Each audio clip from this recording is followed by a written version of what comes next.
ಎಲ್ಲರಿಗೂ ನಮಸ್ತೆ. ಅರಿ ವಿದ್ಯಾಭ್ಯಾಸ ಸಾಲ ಯೋಜನೆಯ ಕುರಿತು ಒಂದೆರಡು ಮಾಹಿತಿಯನ್ನು ನೀಡಲಿಕ್ಕೆ ಇಚ್ಛಿಸ್ತಾ ಇದ್ದೇನೆ. ಕರ್ನಾಟಕ ಮೈನಾರಿಟಿ ಡೆವಲಪ್ಮೆಂಟ್ ಕಾರ್ಪೊರೇಷನ್ ವತಿಯಿಂದ ಅರಿ ವಿದ್ಯಾಭ್ಯಾಸ ಸಾಲ ಯೋಜನೆಗೆ ಕಾಲ್ ಫಾರ್ ಮಾಡಲಾಗಿದೆ.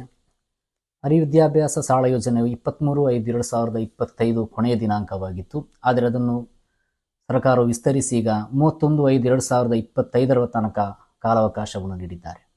ಅನೇಕ ವಿದ್ಯಾರ್ಥಿಗಳಿಗೆ ಅರಿ ವಿದ್ಯಾಭ್ಯಾಸ ಸಾಲ ಯೋಜನೆಯನ್ನು ಅಪ್ಲೈ ಮಾಡುವುದಕ್ಕಾಗಿ ಅನೇಕ ಗೊಂದಲಗಳಿದೆ. ಅನೇಕ ಫೋನ್ಗಳ ಮುಖಾಂತರ ವಿದ್ಯಾರ್ಥಿಗಳು ಕೇಳ್ತಾ ಇದ್ದಾರೆ. ಅರಿ ವಿದ್ಯಾಭ್ಯಾಸ ಸಾಲ ಯೋಜನೆಯನ್ನು ಅಪ್ಲೈ ಮಾಡಬೇಕಂತ ವಿದ್ಯಾರ್ಥಿಗಳಿಗೆ CET ಮತ್ತು ನೀಟ್ನ ರಿಸಲ್ಟ್ ಬರಲಿಕ್ಕೆ ಕಾಯಬೇಕಾಗಿಲ್ಲ. CET ಮತ್ತು ನೀಟ್ನ ಹಾಲ್ ಟಿಕೆಟ್ ಇದ್ದರೆ ಸಾಕಾಗ್ತದೆ. ಲಾಸ್ಟ್ ಇಯರ್ ತುಂಬ ಸ್ಟೂಡೆಂಟ್ಸ್ ರಿಸಲ್ಟ್ ಬರುವುದಕ್ಕಾಗಿ ವೆಯ್ಟ್ ಮಾಡಿದ್ದಾರೆ. ಆದರೆ ಅರಿ ವಿದ್ಯಾಭ್ಯಾಸ ಸಾಲ ಯೋಜನೆಗೆ ರಿಸಲ್ಟನ್ನು ವೆಯ್ಟ್ ಮಾಡಬೇಕಾಗಿಲ್ಲ. CET ಮತ್ತು ನೀಟ್ ಎಂಟ್ರೆನ್ಸ್ ಎಕ್ಸಾಮ್ ಬರೆದಂತಹ ವಿದ್ಯಾರ್ಥಿಗಳು ಅರ್ಹರಾಗಿರ್ತಾರೆ. ಅದೇ ರೀತಿ ಎಲಿಜಿಬಿಲಿಟಿ ಏನಂದರೆ annual income of the parents should be less than 8 lakh. 8 ಲಕ್ಷಕ್ಕಿಂತ ಇನ್ಕಮ್ ಕಡಿಮೆ ಇರಬೇಕು ವಿದ್ಯಾರ್ಥಿಗಳಿಗೆ.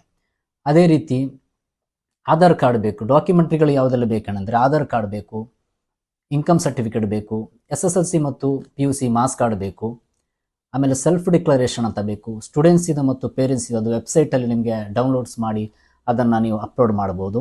ಅದೇ ರೀತಿ ಇಂಡೆಮ್ನಿಟಿ ಬಾಂಡ್ ಅಂತ ತೆಗೆದು first party students, second party DM, KMDC, DK ಎಂದು ಮೆನ್ಷನ್ ಮಾಡಿ ಅಪ್ಲೈ ಮಾಡಿದ ನಂತರ ಅಪ್ಲೋಡ್ ಕೊಟ್ಟು ಅದನ್ನು ಸಬ್ಮಿಟ್ ಅಂತ ಕೊಡಬೇಕಾಗುತ್ತೆ.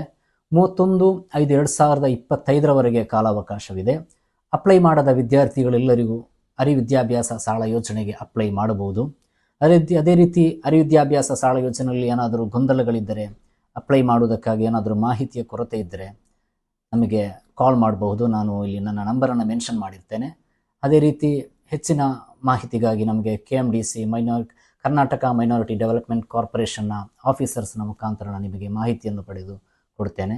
ಓಕೆ, ಧನ್ಯವಾದಗಳು.